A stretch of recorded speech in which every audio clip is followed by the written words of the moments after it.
నేను కేవలం శరీరం కాదు, నేను అడవికి వారసత్వ హక్కు కలిగిన వాడిని. అడవి పుత్రులు మరియు వారి హక్కులు ఎప్పుడూ చనిపోవు. నేను కూడా చనిపోలేను. ఎవ్వరూ నన్ను అడవుల నుంచి బహిష్కరించలేరు. ఆ ఉల్లాసం, ఆ ఉత్సాహంతో మనం ఈ ప్రపంచాన్ని కదిలించేస్తాం. ఉల్గులాన్ అంటే అపారమైన గోల, గొప్ప కలకలం. బిర్సా ముండా జ్ఞాపకార్థం రాసిన ఈ పంక్తులు బిర్సా ముండా ఉద్యమమైన ఉల్గులాన్ 21వ శతాబ్దపు 2వ దశకంలో కూడా కొనసాగుతుందని ధైర్యంగా చెబుతున్నాయి. ఉల్గులాన్ ఒక ఉద్యమం. ఆదివాసీల జల, జంగన్, భూమిపై హక్కుల కోసం ఉల్గులాన్ ఉద్యమం. మత మార్పిడికి వ్యతిరేకంగా ఈ పోరాటం ఎందుకు? ఈ ఉల్గులాన్ అనే పోరాటం ఎలా? కేవలం 700 మంది ఆదివాసీలు బ్రిటిష్ అధికారాన్ని మోకాళ్లపై పడేలా చేశారు. ఎలా ఆదివాసీలు జన్యు ధరించి, శాకాహారం స్వీకరించి, ఒకే దేవుడి నినాదంతో మిషనరీలకు పెద్ద సవాల్ను ఎదుర్కొని పెట్టారు. ఒక్కొక్కటిగా తెలుసుకుందాం.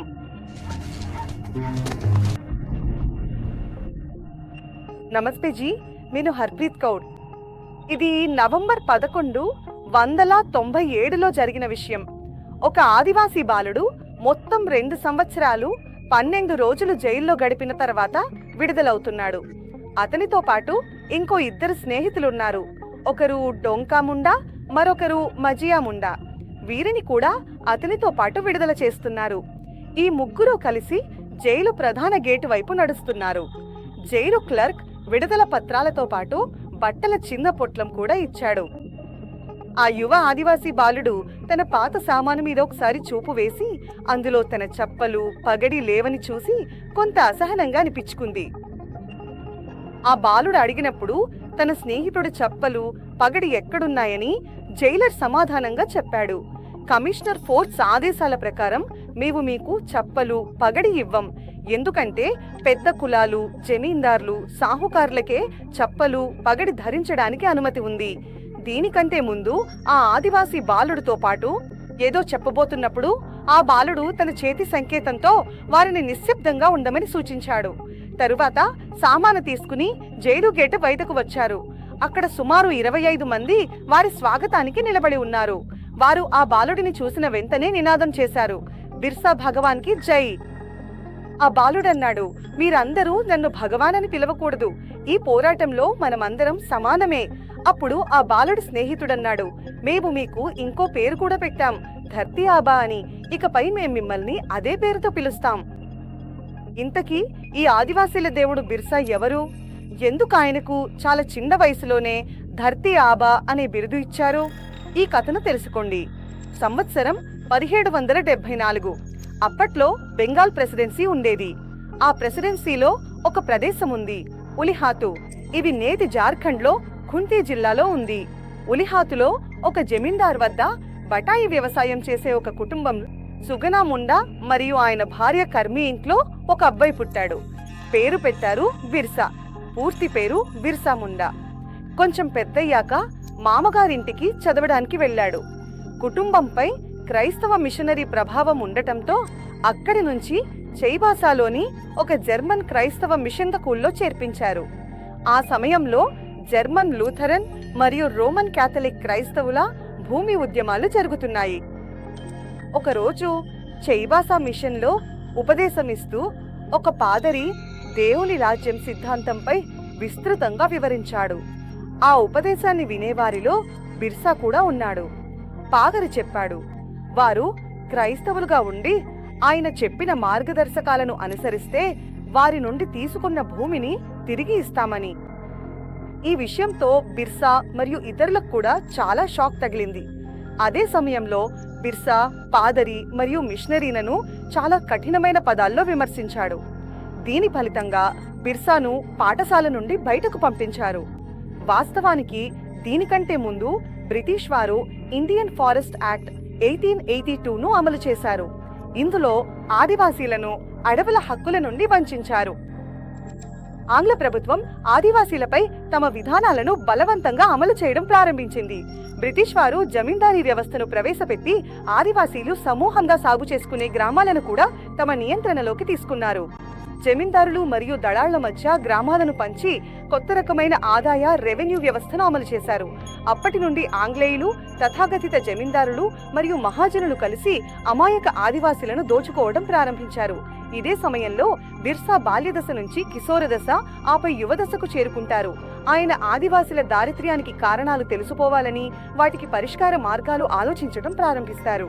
కారణం ఏమిటంటే ఆదివాసీల అశిక్షను ఉపయోగించుకుని గ్రామంలోని జమీందారులు, మహాజనులు వారిని అనైతిక వడ్డీతో అప్పుల్లో పడేసి వారి భూములను స్వాధీనం చేసుకుంటూ ఉండేవాళ్ళు.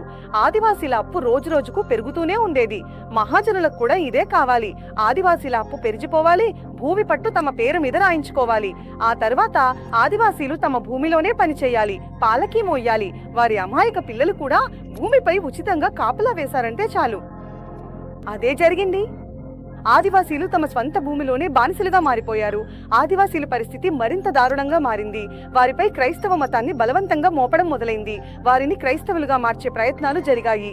ప్రలోభంగా ఎవరు క్రైస్తవుడవుతారో వారికి వారి భూమిపై యజమానిగా ఉండే హక్కు ఇస్తామని చెప్పారు. 1099 సంవత్సరం వచ్చేసరికి బిర్సా వయసు సుమారు 18 సంవత్సరాలైంది. ఈ 18 ఏళ్ల యువ క్రాంతికారి ఆంగ్లేయులు అమలు చేసిన జమీందారీ విధానం మరియు ఆదాయ వ్యవస్థకు వ్యతిరేకంగా పోరాటం ప్రారంభించాడు. అలాగే మత మార్పిడి మరియు అడవి భూముల కోసం కూడా పోరాటం చేశాడు. బిర్సా వడ్డీఖోరు మహాజనులపై కూడా యుద్ధానికి పిలుపునిచ్చాడు. ఇది కేవలం తిరుగుబాటు మాత్రమే కాదు, ఇది ఆదివాసీ గౌరవం, స్వయత్తత మరియు సంస్కృతిని కాపాడేందుకు జరిగిన సంగ్రామం. ఈ సంగ్రామానికి పేరు ఉల్గులాన్. నినాదం అబువా రాజ్ హేతే జానా, రాణి రాజ్ టుండు జానా. ముండారాజ్ ప్రారంభమైంది. మహారాణి పాలన ముగిసింది. బిర్సా ముండా తన ప్రజలకు ఆదేశించారు, వారు ప్రభుత్వానికి ఎలాంటి పన్ను చెల్లించకూడదు. మత మార్పిడికి ప్రతిస్పందనగా బిర్సా వేద నియమాలను ప్రకటించారు. మేము మాంసం, మద్యం, ఖైనీ, బీడి ఏ ధరకైనా తాకం. దుస్తుల్లో కేవలం తెల్ల రంగు పత్తి వస్త్రాన్ని మాత్రమే వాడతాం. జెనోన ధరిస్తాం, ప్రకృతిని పూజిస్తాం. అంటే బిర్సా ముందుగా తన ప్రజలను అన్ని రకాల మూఢనమ్మకాల నుండి దూరంగా ఉంచి శుద్ధ వైదిక కాలపు నియమాలను ప్రకటించాడు. అలాగే అబువా డిసుమ్ అబువా రాజ్ అంటే మన దేశం మన రాజ్యం అనే నినాదాన్ని ఇచ్చాడు. చూడగానే చిన్న నాగ్పూర్లోని అన్ని ఆదివాసీలు అడవిపై హక్కు కోసం ఐక్యంగా నిలబడ్డారు. ఆంగ్ల ప్రభుత్వానికి పునాది కదిలిపోయింది. మహాజన్, జమీందారులు మరియు సామంతులు ఉల్గులాన్ భయంతో వణికిపోవడం ప్రారంభించారు. ఆంగ్ల ప్రభుత్వం బిర్సా యొక్క ఉల్గులాన్ను అణిచివేయడానికి అన్ని ప్రయత్నాలు చేసింది. కానీ ఆదివాసీల గెరిల్లా యుద్ధం ముందు వారు విఫలమయ్యారు. 1797 నుండి 2000 ఈస్వీ మధ్య ఆదివాసీలు మరియు ఆంగ్ల సిపాయిల మధ్య యుద్ధాలు కొనసాగాయి. బిర్సా మరియు అతని అనుచరులు ఆంగ్లవారిని బాగా ఇబ్బంది పెట్టారు. బిర్సాను మొదటిసారి 24 ఆగస్టు 1595లో బిర్సాను అరెస్ట్ చేసి ఆయనకు 2 సంవత్సరాల శిక్ష విధించారు. ఆ తర్వాత బిర్సా ముండాను మొత్తం 2 సంవత్సరాలు 12 రోజులు జైల్లో ఉంచి నవంబర్ 1597లో విడుదల చేశారు.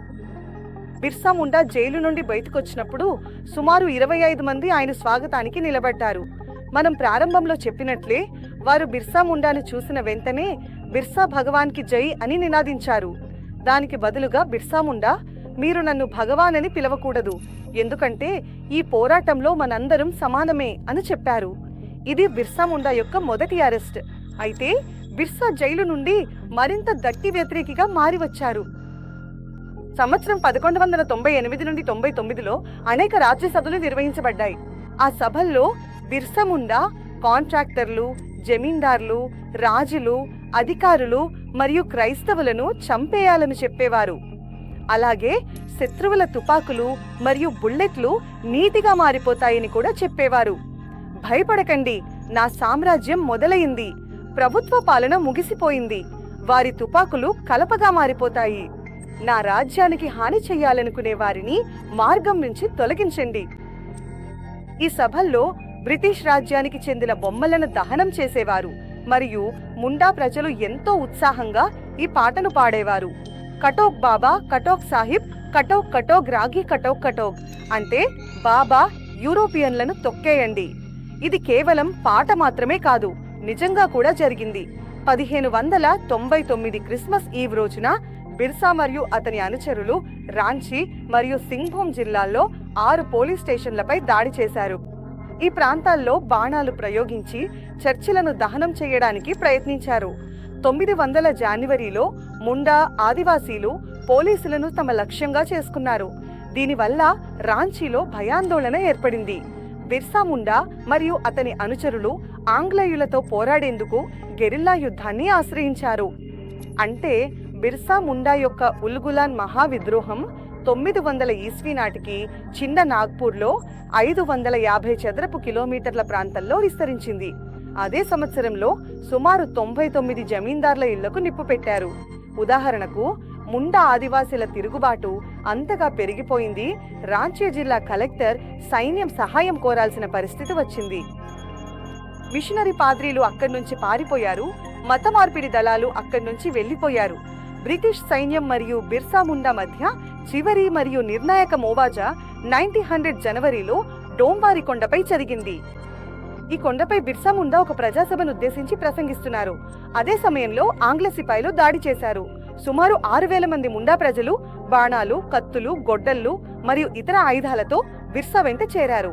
ఎందుకంటే ఆంగ్ల వారికి తుపాకులున్నాయి. ఫలితంగా 400 మంది ముండా ప్రజలు మరణించారు. కానీ బిర్సా పట్టుబడలేదు. ఆ సమయంలో ఆంగ్ల ప్రభుత్వం బిర్సాపై రూపాయలు 500 బహుమతి ప్రకటించింది. ఆ కాలంలో అది చాలా పెద్ద మొత్తమైంది. చెప్పబడుతోందికి 500 రూపాయలు బహుమతి ప్రకటించబడిన తర్వాత పక్కనే ఉన్న మన్మారు మరియు జరికల్ గ్రామాల ప్రజలు బిర్సా ముండా కోసం వెతకడం ప్రారంభించారు. ఫిబ్రవరి 3న ఈ ప్రజలు సేత్రా పశ్చిమంలోని అడవుల్లో దూరంగా పొగ ఎగసిపోతున్నదాన్ని చూశారు. వారు దగ్గరికి వెళ్ళినప్పుడు బిర్సా అక్కడ తన 2 కత్తులతో మరియు భార్యతో కలిసి కూర్చుని ఉన్నాడని చూశారు. కొంతసేపటి తర్వాత బిర్సా నిద్రపోయినప్పుడు అదే స్థితిలోనే ఆ ప్రజలు బిర్సాను పట్టుకున్నారు. అతన్ని బడ్గావ్లో క్యాంప్ చేస్తున్న డిప్యూటీ కమిషనర్ వద్దకు తీసుకువచ్చారు. బిర్సాను పట్టుకున్న వారికి 500 రూపాయలు నగదు బహుమతిగా ఇవ్వబడింది. కమిషనర్ ఆదేశించారు బిర్సాను చైబాసాకు కాకుండా రాంచీకి తీసుకెళ్లాలని. జైలు వెళ్తున్నప్పుడు బిర్సా ప్రజలకు ఒక పిలుపునిచ్చారు.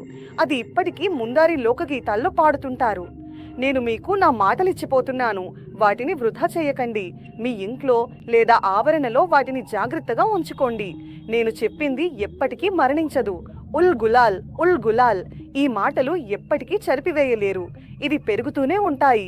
వర్షాకాలంలో పెరిగే గడ్డిలాగా మీరు అందరూ పెరుగుతారు. ఎప్పుడూ ధైర్యం కోల్పోకండి. ఉల్ గులాన్ కొనసాగుతూనే ఉంటుంది. జైల్లో బిర్సాను ఒంటరిగా ఉంచారు. 3 నెలల పాటు ఆయనను ఎవ్వరినీ కలవనివ్వలేదు. ప్రతిరోజు కేవలం 1 గంట పాటు మాత్రమే ఆయనను తన సెల్ నుండి బయటకు తీసుకెళ్లి సూర్యకాంతిని అనుభవించేందుకు అవకాశం ఇచ్చేవారు. ఒకరోజు బిర్సా నిద్రలేచి చూసేసరికి ఆయనకు తీవ్రమైన జ్వరం వచ్చింది. అంతేకాకుండా మొత్తం శరీరంలో భయంకరమైన నొప్పి కూడా ఉంది. ఆయన గొంతు అంతగా పాడైపోయింది. ఆయనకు 1 ముద్ద నీళ్లు తాగడమే అసాధ్యంగా మారింది. కొన్ని రోజుల్లో ఆయనకు రక్తపు వాంతులు మొదలయ్యాయి. 1900 జూన్ 9వ తేదీన ఉదయం 9 గంటలకు బిర్సా కన్నుమూశారు. డాక్టర్ను పిలిపించారు. అతను ముండా నాడిని చూశాడు. అది ఆగిపోయింది. బిర్సా ముండా చనిపోలేదు, కానీ ఆదివాసీ ముండాల దేవుడు మరణించాడు అంటారు. బిర్సా ముండా మరణించినా ఒక ఆలోచన జన్మించింది. పరాజయంతో పోరాటం ముగియదు, అది కొనసాగుతూనే ఉంటుంది. ఎందుకంటే మనిషి మిగిలిపోతాడు, మనం మిగిలిపోతాం. బిర్సా ముండాకు ఆర్య సమాజం శత నమనాలు.